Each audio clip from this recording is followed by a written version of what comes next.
پیارے پیارے دوستوں، السلام علیکم۔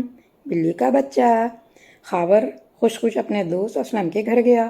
اس نے سوچا ہم دونوں ساتھ کھیلیں گے تو بڑا مزہ آئے گا۔ اسلم بلی کے ایک چھوٹے سے بچے کی دم پکڑ کر کھینچ رہا تھا۔ بیچارہ بلی کا بچہ درد سے زور زور سے میاؤں میاؤں کر رہا تھا۔ اسلم، آؤ خاور، ہم دونوں مل کر اس بلی کے بچے کی دم پکڑ کر گھمائیں، کتنا مزہ آئے گا۔ خاور، نہیں اسلم، کسی کو تکلیف دینا بری بات ہے۔ اسلم، ارے یہ جانور ہے، اسے کیا تکلیف ہوگی؟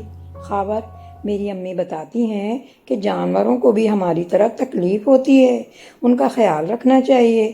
اسلم، وہ کیوں؟ خاور، جانور بے زبان ہوتے ہیں، وہ اپنی تکلیف ہمیں بتا نہیں سکتے۔ پھر کیا تمہیں نہیں معلوم کہ ہمارے پیارے نبی صلی اللہ علیہ وسلم نے کیا فرمایا ہے؟